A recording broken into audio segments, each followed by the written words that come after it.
and welcome to this FedSoc Forum webinar call. Today, January 23rd, 2025, we're delighted to host a Courthouse Steps oral argument program on Barnes versus Felix, which was heard by the court yesterday. My name is Kayla Kleist, and I'm an Associate Director of Practice Groups here at the Federalist Society. As always, please note that all expressions of opinion are those of the expert on today's program, as the Federalist Society takes no position on particular legal or public policy issues. Now, in the interest of time, I will keep my introduction of our guest today brief, but if you'd like to know more, you can check out his impressive full bio at fedsoc.org.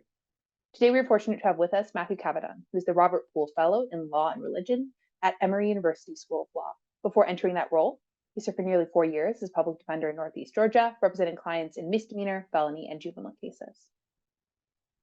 Well, and I'll leave it there. A last note before we kick off a time of opening remarks. If you have questions throughout the program, please do submit those via the question and answer feature, likely found at the bottom of your Zoom screen, so they'll be accessible when we get to that extended portion of today's webinar. With that, thank you all for joining us today. Mr. Cavadon, the floor is yours. Okay, thank you very much, Kayla, and it's a pleasure to be here with you all today. I should add, because it's a little bit pertinent to today's conversation, I was one of 3 co-authors of the Cato Institute's amicus brief in this case, Barnes v. Felix, both at the cert stage and now again at the merits. So this is a case that I've looked at in a fair amount of detail. I do want to shout out Michael Fox and Clark Neely at the Cato Institute, who are my co-authors on that. So the facts of Barnes v. Felix are that a few years back, Ashton Barnes was driving on the Sam Houston Expressway around the city of Houston in a rental car that his girlfriend had taken out. That vehicle had unpaid toll tickets on it, so Mr. Barnes was pulled over based on a camera detecting that he was driving with unpaid tickets. A member of the Harris County, Texas Constable's Office was the one who pulled over Mr. Barnes.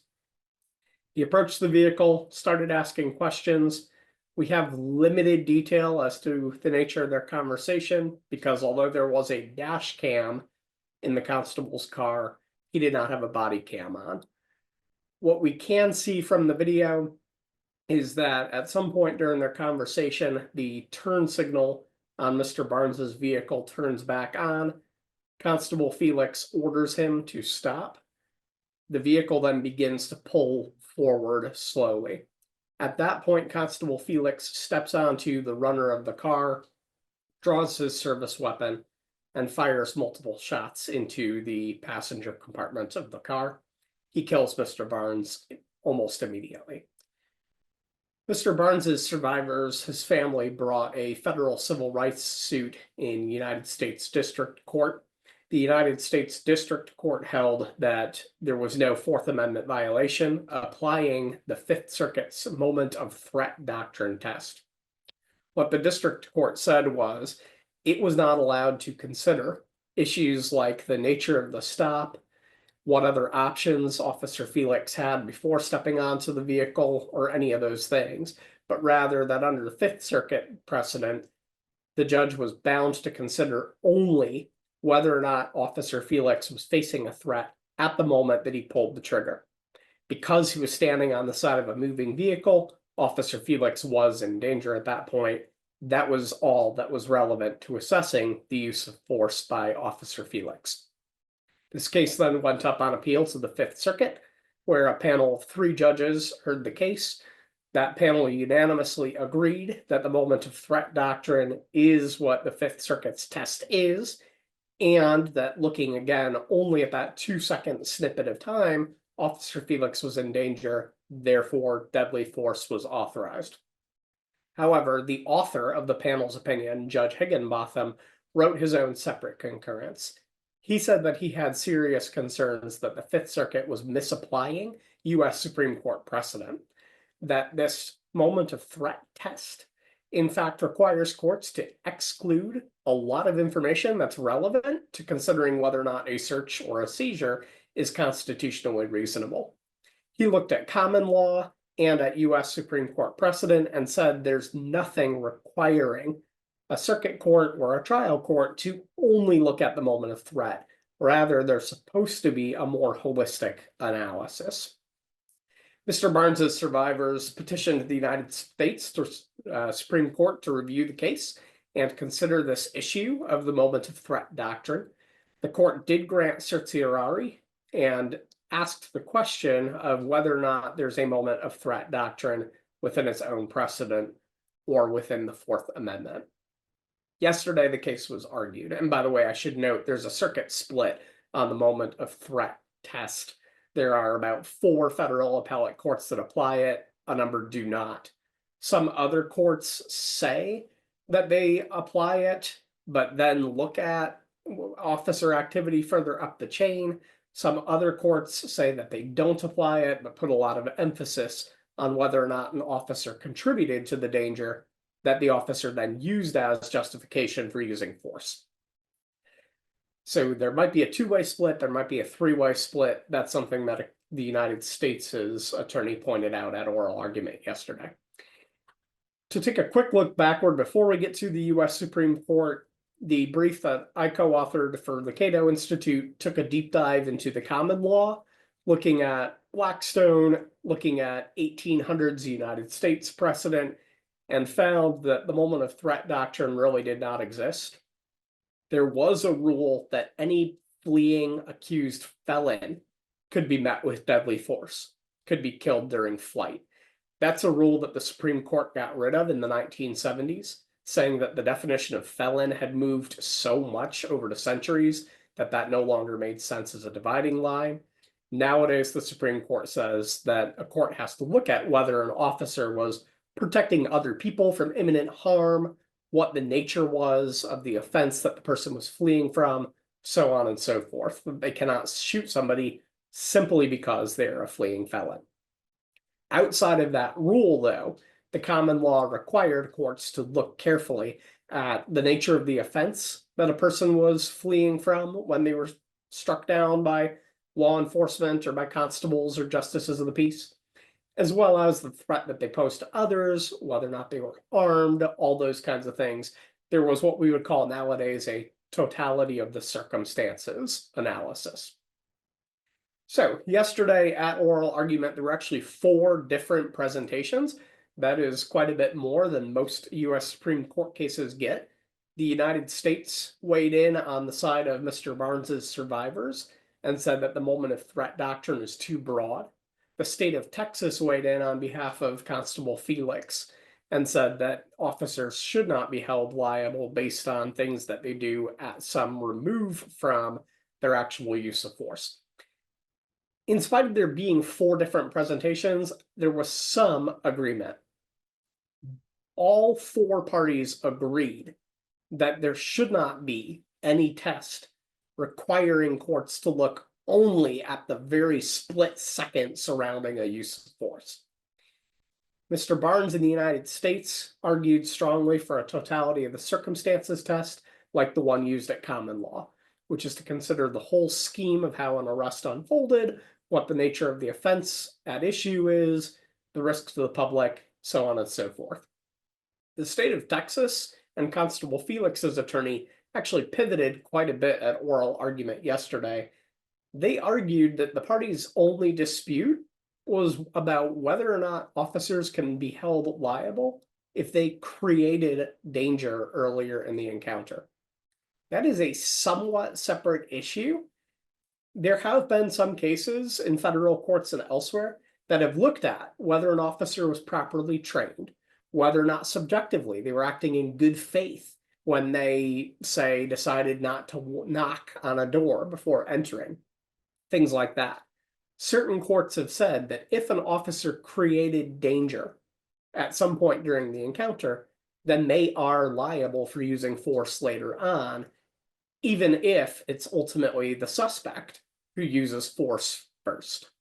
The state of Texas and Constable Felix's attorney argued that that exposes officers to too much liability. A number of the justices, though, pointed out that didn't sound like the nature of the dispute based on the earlier briefing in the case. The Fifth Circuit's opinion in this case said that we would like to be able to consider more information here, but we're not allowed to based on our own precedent.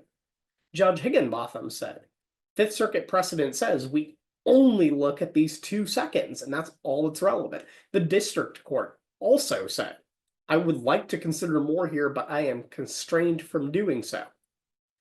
Yesterday, though, Constable Felix's attorney and the state of Texas's attorney said that that's actually not an accurate understanding of Fifth Circuit precedent.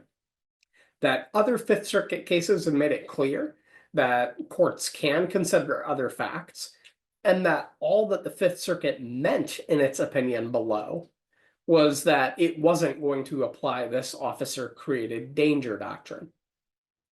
That came as a surprise to a number of the justices,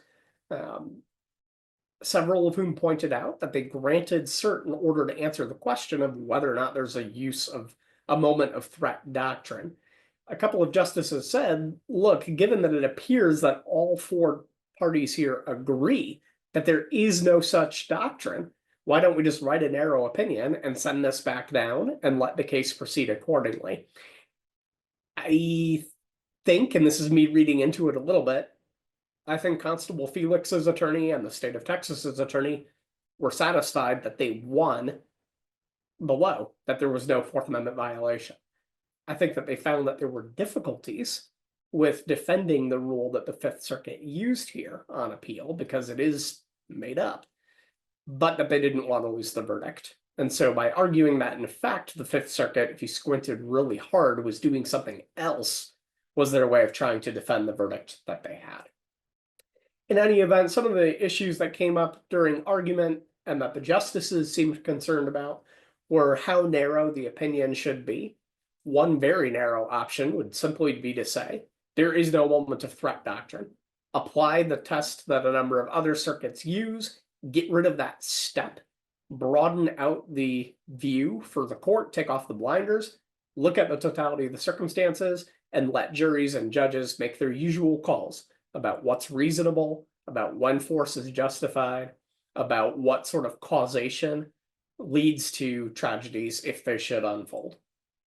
A couple of other justices, though, Justice Kavanaugh, Justice Alito, Justice Thomas, expressed some interest in providing guidance for officers as well.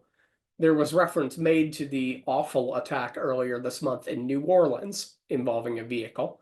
A couple of the justices said you might be stopping somebody for, say, unpaid toll fees, but how do you know if they're about to commit a terror attack or to drive out and try to use their vehicle as a deadly weapon against other people? What about circumstances where somebody abducted might be inside the vehicle and the driver starts to head off? Now, on the one hand, the attorney for the United States and the attorney for Mr. Barnes's family both said that the severity of the charge and the possibility of risk posed to the public are relevant, that we want police officers to use deadly force to stop terrorist attacks. We believe that it's justified for them to use serious force to stop an abduction that's going on in progress.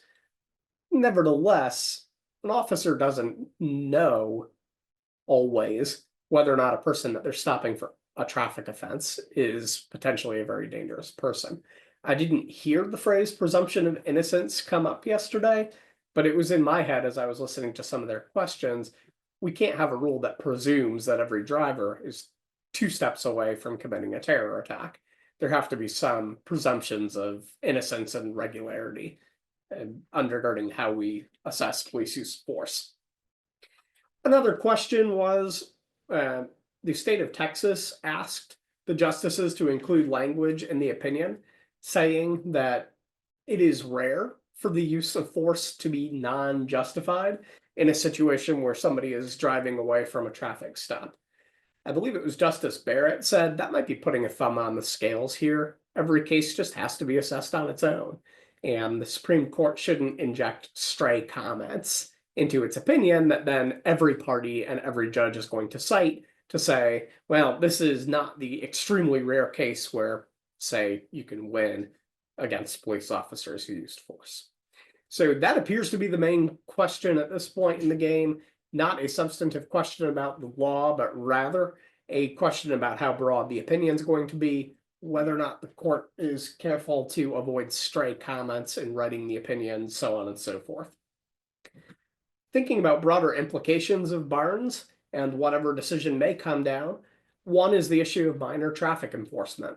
One of the big conversations over the last 5-10 years has been whether or not armed police officers are the best way of doing minor traffic enforcement. Houston itself and the Sam Houston Expressway uses automated cameras to pick up on unpaid tolls and things like that. That's in fact how Mr. Barnes got stopped in the first place. Does there need to be a blue light pulling somebody over in that circumstance, or does the possible risk of violence mean that sending somebody a citation in the mail, or if there is a stop and the person pulls away, radioing ahead and having somebody intercept them later on is more reasonable than trying to use deadly force right there in the spot? Another big question outside the traffic context is Second Amendment cases. There have been a number of cases of police officers going to execute search warrants or arrest warrants, sometimes at the wrong addresses. And if the person inside meets them with even a legally held firearm, sometimes that can result in a firefight. There are concerns that the moment of threat doctrine means that officers can go in, do a no-knock warrant, maybe even be in plain clothes, maybe even be at the wrong address, intrude on an American gun owner, kill the gun owner, and then be immune from liability as a result. So this is an issue that has raised concerns with gun rights advocates as well, that too much immunity here or too narrow a scope of liability could pose a threat to Americans exercising their right to keep and bear arms. Another issue, and certainly one that the justices were sensitive to yesterday, is how much is the court going to wade into difficult factual issues? Judge Don Willett on the Fifth Circuit recently said that he and his colleagues shouldn't play junior varsity jury, but rather should trust that trial courts, judges, and juries are in the best position to make close judgment calls about the reasonableness of force. That's obviously not always the case. There are legal issues, but maybe a case like Barnes v. Felix around how much time did Constable Felix have to decide whether to step onto the runner, what other options might he have had, how quickly was traffic moving that Mr. Barnes might have pulled out into. Those are just not the kinds of questions that the U.S. Supreme Court is very well primed to answer. And then last but not least, we got a clear indication that the court is wrestling with this issue of officer-created danger. Like I mentioned earlier, some courts have held that if an officer creates danger at some point up the chain of events, maybe even at the planning stage, then they may be liable for anything that happens as a result. Other courts have said it can be relevant that an officer contributed to the harm. Other courts have said it's got to be a purely objective consideration based only on what unfolds. There are difficult factual issues that come up here. Texas and Constable Felix's attorney clearly wanted the case yesterday to be about that issue. I don't think the Supreme Court has the appetite to resolve those tough issues unnecessarily. So I don't think that this is going to be the opinion that resolves some of the tricky issues in that area. That said, it is clear the justices have been thinking about this issue. It is on their radar. I expect that there will be a case in the next couple of years where the court does decide to wade in and try to sort through when officers are liable for strategic decisions that they make even outside the immediate tactical setting, or tactical decisions that are one or two steps up the road from the force that actually unfolded. So that's my introduction. I'm glad to have some further discussion or take questions and answers. Thank you so much for that summary of the case and the facts, and as well as how we got here and a little bit of oral argument. I will issue a reminder to our audience that if you do have questions, you can submit those via the Q&A feature. And as those start to come in, I'd love to pose one or two of my own to kick things off. Before we get into oral argument and how it went, I'd love to clarify a little bit of this moment of threat doctrine, partially because it was a question in oral argument. Is this new? And if not, whence does it derive? No, is the short answer to that. Texas and Constable Felix's attorneys both argued yesterday that Judge Higginbotham made up a straw man and then struck it down in his separate concurrence, that no court in the country looks only at the moment of threat in assessing the reasonableness of use of force. That's not correct. The moment of threat doctrine is a term that I've been familiar with for several years at this point. It does come up. And again, the trial judge here, the judge who wrote the majority opinion here, both said that they were bound, in spite of their better angels here, to look only at the moment of threat.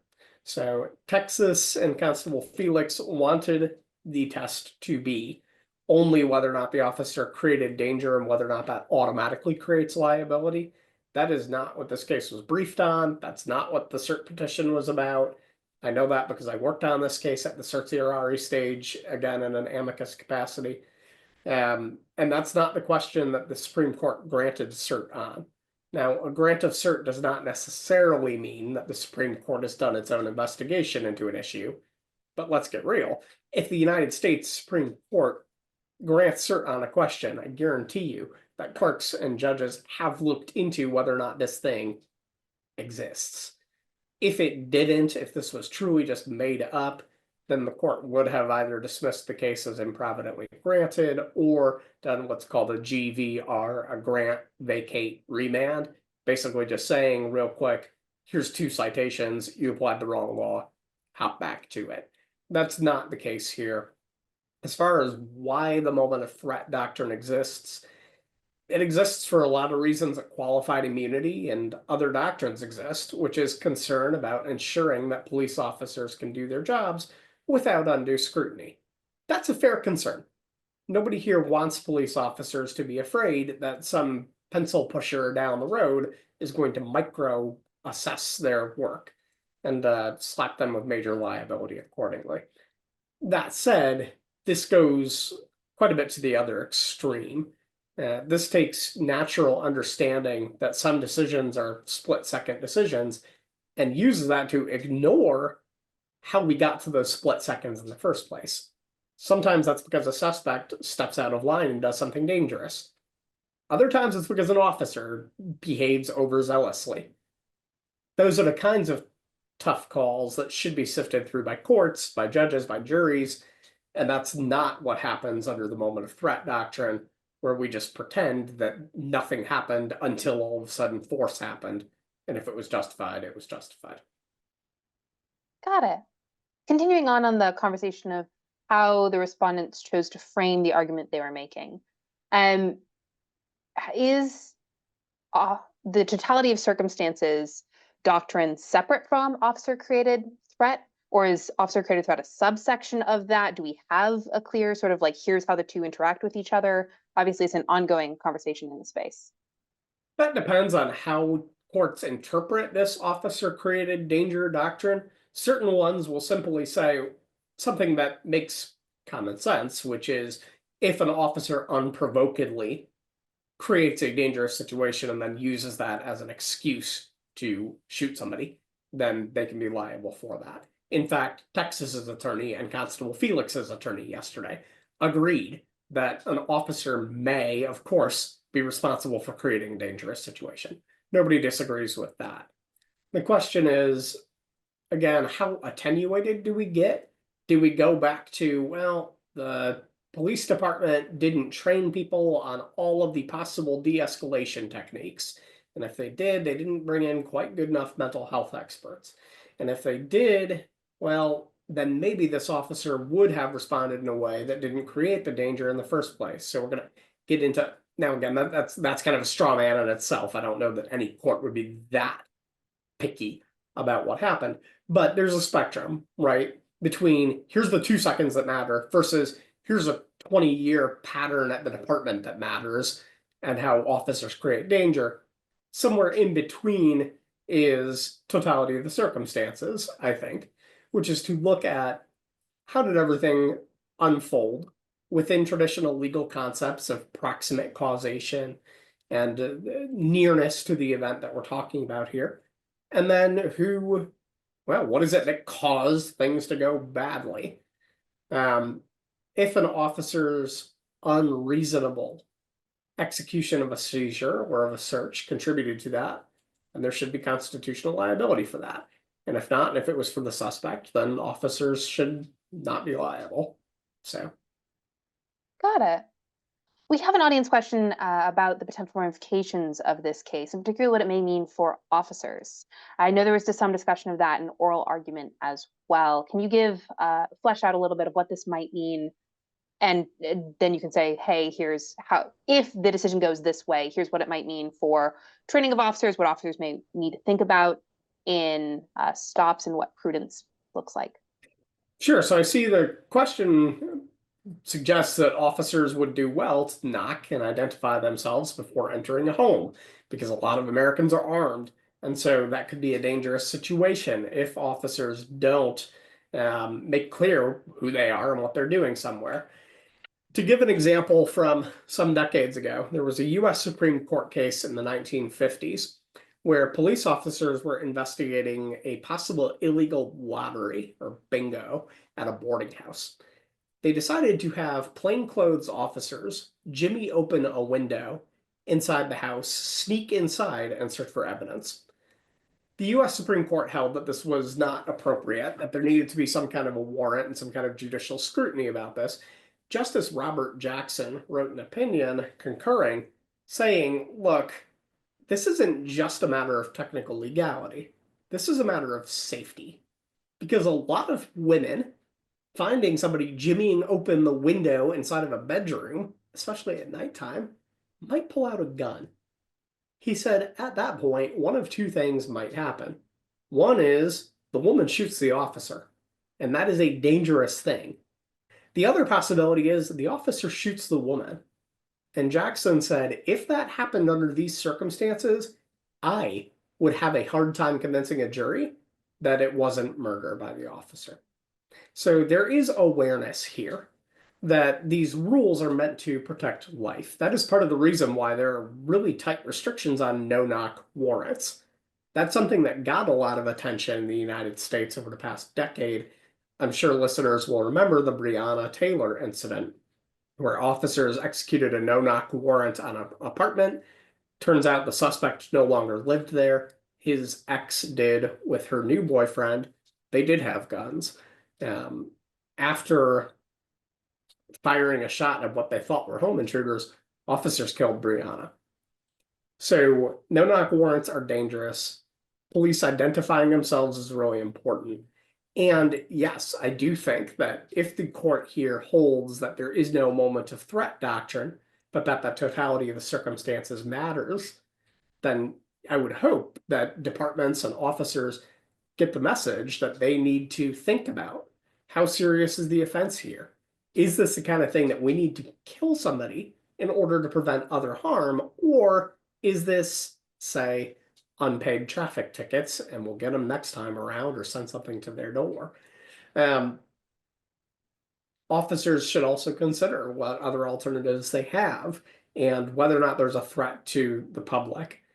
Again, if this is an abduction case and this is a matter of saving a child or not, then yes, by all means, use whatever force is necessary. But a lot of other traffic stops on the street are for much less serious offenses. And that is something that courts should consider when they ask whether or not deadly force was reasonable. Got it. Moving a little into oral argument, you mentioned the question that is before the court, which is concerning whether or not this particular test was appropriate. We got a lot of conversation about what might happen upon remand and the arguments that could be made there and analyzing the facts. Is that normal when you sort of have this change in the argumentation? And what might that mean for the opinion that we eventually get? As far as how normal it is, I don't know. I think all of the justices are more than aware that a remand, especially with a narrow opinion, just means that the trial court here ultimately is going to get this case back and is going to have to do what trial courts do day in and day out, which is look at a whole bunch of facts, figure out where there are or are not disputes, and resolve them. Now, lurking in the context of all of this, this case has not yet litigated the issue of qualified immunity, which is whether or not Constable Felix would have been on fair notice of any rights violation. The law in this area is somewhat unclear, clearly. I am positive that when this goes back, Constable Felix is going to raise qualified immunity and say that even if there was a rights violation here, it wasn't clearly established enough for him to be held liable. If not, one of the questions that came up during argument yesterday was, it's the question that always comes up in civil rights cases. Is it fair to have people win money awards against police officers? Does that threaten police officers from being able to do their jobs appropriately and protecting the public? The factual reality is police officers virtually never pay these judgments out of pocket. Empirical studies have shown that upwards of 95, 98% of all the money paid out for federal civil rights violations comes from insurance policies. Governments are insured. Law enforcement agencies are insured. Police unions are insured. There are organizations with deep pockets that end up paying these. Now, on the one hand, that's probably a good thing for society as a whole, in that we don't want officers to be bankrupt for making tough calls. On the other hand, it could interfere with the ability to reform tough policing tactics, in that if officers aren't feeling the crunch, are they going to respond? That's where administrators have a really important role. That's where insurance companies and police departments and decision makers need to help to push for accountability. And that's actually something that we saw with the spread of body cameras. A number of legislatures stepped in and required departments to start having body cameras, but so did a lot of insurance companies. Insurance companies also had a role in cutting down on chokeholds and other issues. So I know that that goes a little bit beyond just what happens on remand toward what happens more structurally with a case like this. But I think those issues are going to come up. An insurance company might have a role in telling a government, look, we're not going to be on the hook for, say, killings of people who are trying to walk away from spitting gum on the ground or something along those lines. Got it. Well, I'd love to get to the potential ramifications of this case in a moment, but I do have a last question on oral argument, barring any from our audience. We've talked a little bit about the surprising change in the argumentation before the court. Was there any arguments that you were surprised not to see raised in the OA from either side, or from any of the four, I guess? Given that there is a circuit split and a number of different federal courts have held that the moment of threat doctrine makes sense, that it aligns with the policy objectives of Section 1983 in federal civil rights law, that it's compatible with the Fourth Amendment, I was surprised not to hear any defense of it. I could have understood if either Constable Felix or Texas had decided not to defend that rule, and fair enough. But I was surprised to hear, especially this late in the game, this late in the litigation, after this many rounds of briefing, after the cert question was granted, that all of a sudden this became a nothing burger. Where's the beef?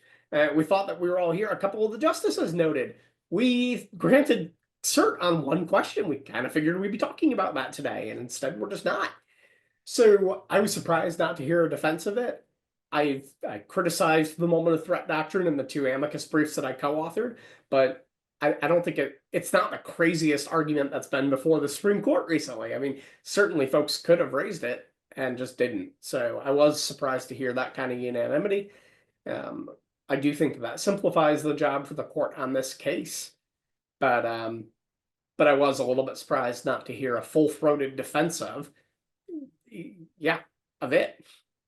Okay. Well, I guess that then opens the door to my next question. Is there any way we get a opinion that embraces the moment of threat doctrine and goes, yeah, this is exactly right. Fifth Circuit was absolutely correct here? I would be mightily surprised, but I'm never going to say never. Fair enough. Texas and Constable Felix asked for a very significant reinterpretation and rereading of the opinions below.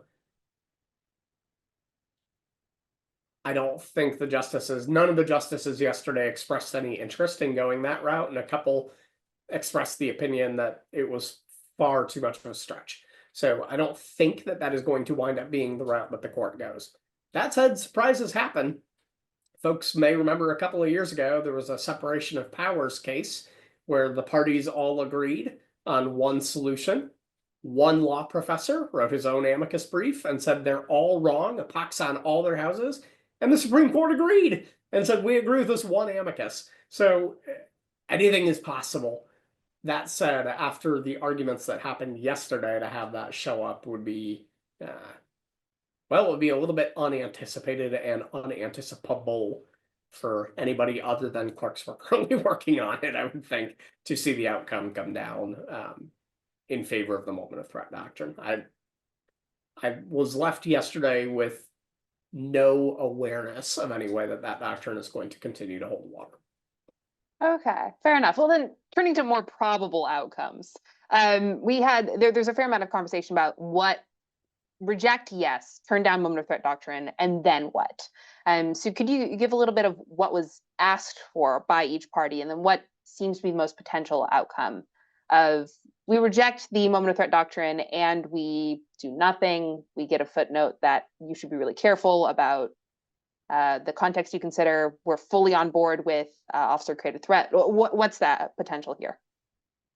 So lurking behind all of this is, all right, so we say the totality of the circumstances. Well, the totality of what circumstances, and what circumstances weigh in which directions? This is a perennial tension in Supreme Court law, which is how much do we want to give clear, black letter guidance, or sorry, black letter rules, not guidance, right? Which is you shall knock before you execute a warrant unless it contains specific lines saying that you may not. Or you have 16 days to file Form 234G before you get to litigate this kind of case. Predictability is nice when it is possible. Then, on the flip side of things, we have broad standards that are not bright line rules, but that involve considering what's legally relevant. The Fourth Amendment itself says that Americans are protected against unreasonable searches and seizures. There are some rules in that context, and there's a lot of standards in that context. So I am quite confident that the Supreme Court is not going to want to spell out a whole lot of rules in this context. Justice Scalia thought it was a fool's errand, that the entire purpose of the Fourth Amendment here, especially around use of force, is to invite courts to undergo heavy, extensive inquiry. Because no two fact patterns are ever the same. No two cases are ever the same. You can't say that, raininess and streetlights are always relevant. Or hearing toilets flushing that might be flushing drugs is always relevant. Every case has to depend on its own facts. Now, the dissatisfying part about that is it does mean that the Supreme Court can't oftentimes either open the door to broad liability or close it and let police officers go about their jobs without interference. Rather, it means that you do have a lot of litigation. There's a big role for trial courts in digging deep into specific facts, weighing them carefully, sometimes disagreeing about what facts matter and what ones don't, and how to do that. Two perfectly qualified federal judges may come to completely different answers. The juries do, and so we leave them locked in a room for a really long time to argue it out until they come up with a unanimous agreement, right? So, or a majority, or whatever it may be. So, I think what you're going to see in this case is a very general, just look, reasonableness and totality of the circumstances are frustrating tests for lawyers in a lot of ways. Nevertheless, they're what the Constitution calls for here, and they're what's required by reality. There's just not a whole lot of strictures that you can put on an inquiry like this. We do know that you can't just zero in on 2 seconds of time, and that's all that's relevant. The parties have to be able to present evidence, call witnesses, get in there and do what lawyers do, which is argue about the significance of different facts. Got it. Well, assuming that happens, what does that mean both for Barnes and Felix in the immediate and for the broader circuits that have been embracing moment of threat doctrine and now will have to reconsider? Those are good questions, Kayla. So I think as far as this case specifically goes, the next fight, again, is going to be on qualified immunity. Before we get super deep into the court needing to make factual judgment calls, the parties are going to get all the facts out in the record, And then Constable Felix is almost certainly going to seek qualified immunity to argue that, look, even if there was a violation here, there has not been another case similar enough to say that he should be held liable in this case. Now, whether or not that proves convincing, I haven't looked deeply enough at Fifth Circuit case law around traffic stops to have a strong sense of that. So that's something that the parties are going to fight about. If qualified immunity proves not to attach to this case, then the parties are going to head closer and closer toward trial. There might be a point where a judge says, hey, look, now that we've seen everything, there really aren't any issues left for a jury. Or there might be the point where the judge simply says, yeah, figuring out exactly what was reasonable, what Officer Felix said and thought and saw exactly when, under the circumstances, this is just, a judge is not any more qualified than any other American to sit down and try to parse that out. And so this is headed to jury trial. I don't know. Settlement is always an option as well. It could be that both sides have just had enough time in the courtroom and there's going to be a settlement. I don't know. Those are all possibilities for this case. Now, as far as thinking ahead to litigation in areas that have had the moment of threat doctrine, in the event the Supreme Court says this doesn't exist, that means that cases relying on it are no longer going to be good law. So fortunately here, there is, again, a pretty broad circuit split, and there are a lot of circuits that do not apply the moment of threat doctrine. That means that there's a good amount of precedent for attorneys in some of those other jurisdictions to draw on as they think about what the world is going to look like here. This isn't the kind of case where we're overturning a US Supreme Court decision after 40 years of doing something some way, and so there's a lot of uncertainty. There will need to be some skills learned, but there are a lot of decisions operating in a world that just doesn't have a moment of threat doctrine. So it's not like we're going back and reinventing the wheel from scratch here. Attorneys should be able to cite precedent from other circuits and rely on that. Got it. Well, I have a last question, and then barring any from our audience, we may get to wrap early and give everyone a section of their afternoons back. We've given sort of a, here's how the case might come out. So I'll press a little bit farther. Do you have a read, even if it's a more general one, of how the court specifically will break out and what the key issues will be? If it's not 9-0, what's going to be dividing the justices? That's a good question. I think there is a reasonable chance of a 9-0, maybe even a per curiam, which means written by a staff attorney decision, simply saying, there's no moment of threat doctrine. Here's like 8 cases talking about the totality of the circumstances. Go do that. Super short, 5 to 10 pages tops, call it a day. Where I think there would be some other commentary and where I could see concurrences in the judgment, or rather maybe full concurrences, but with some breathing room there. Justice Kavanaugh, Justice Alito, Justice Thomas, all I think do have interest in signaling that police officers need a pretty broad scope of protection in order to do their jobs properly. Whether or not that winds up getting pushback from, say, Justice Sotomayor or Justice Jackson coming in and saying, well, but not always. Sometimes the accountability side's important too. I don't know. There might be, given that there are other issues looming around police officers, creation of danger, use of force, the justices may want to get out of this one with as little damage done as possible and just have a quick unanimous opinion and call it a day. Or maybe this will be a chance where they start to preview what that's going to look like, and where you start to see more justices chiming in with, this was a super easy case. However, we are aware that coming down the road, there are all these other issues. Do not interpret us as having ruled on this today, but if we did, by golly, we think that officers shouldn't be liable for things that happened back at HQ, or we think that officers can be liable for systematic issues, or I don't know. You might see some wrestling inside opinions around that. Again, I did not hear any justice nor any of the attorneys defending the moment of threat doctrine as it was characterized by the challengers here. And I didn't hear any justices taking the invitation of Felix's and Texas's attorneys here to see the Fifth Circuit as having done something totally different than everybody thought it was doing. So I don't think that there's going to be a split on the court in that regard. Then again, the last time that I said there was going to be an I know on anything, it was quite a few years ago, and it wound up being 5-4. So I really don't want to put myself in that kind of a position. I'd like to think I've learned a thing or two since then. Anything is possible. Still, it appears that there's a pretty broad consensus here that the test as it exists now is just wrong. Well, when all four parties in a case agree, maybe the justices all will too. Maybe. We'll find out. Indeed. Well, thank you so much. Really appreciate you spending this afternoon sharing your expertise and insight and having this analysis of this case. We'll look forward to hearing what the decision is and whether or not this analysis makes sense after that.